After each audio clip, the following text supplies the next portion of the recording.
Happy New Year, friends. It's good to be back with you.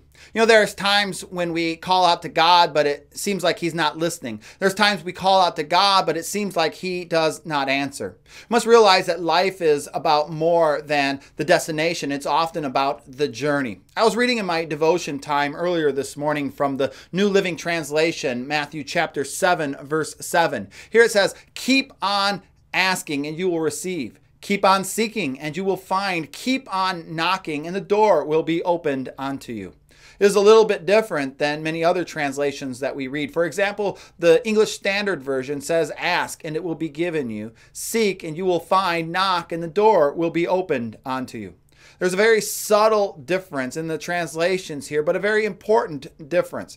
The New Living Translation brings out the importance of the relationship over the request. That's why it says, "Keep on asking and you will find. Keep on seeking and you will find. Keep on asking and you will receive. Keep on knocking and the door will be opened onto you." The idea is to keep on because it's more about the journey than it is about the destination. You know, God wants to live in relationship with us. He wants to be pursued by us. He wants to be known by us. He wants the intimacy that we seek Him day by day, hour by hour, and minute by minute. He wants there to be intimacy in such a way that He is even more important than the air that we breathe.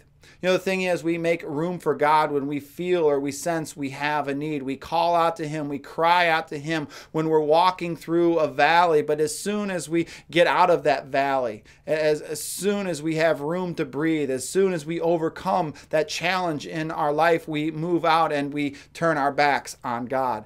It's easy to view God as this eternal vending machine. We put something in and we get something out, but as soon as we get something out of that vending machine, we leave, we go away, only to come back then when we need something else.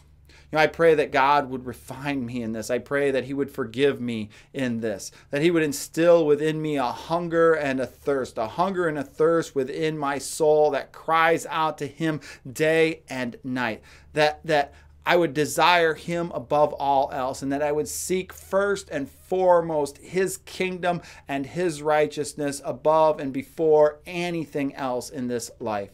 The good news is that while I may not always be seeking and pursuing God, He is continually pursuing me. He never gives up on me. He never leaves me. He never forsakes me. It says in the book of James to draw near to God and He will draw near to you. And the truth is that God really doesn't need to draw near to us because He is near to us as He has always been near to us. It's only for us to realize and to recognize His nearness in our life.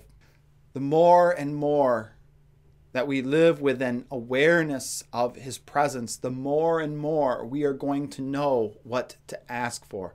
The thing is that when we live in relationship and we live in intimacy with God, the thing that we begin to ask for is not necessarily the thing that we end up asking for. Because as we live in relationship with God, we don't always know what to ask for. But over time, God changes and He transforms our minds and our hearts according to His will.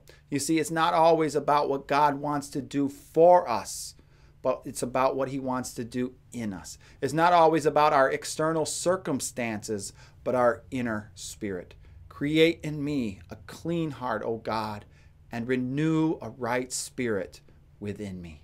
Happy New Year, friends. We'll see you next week.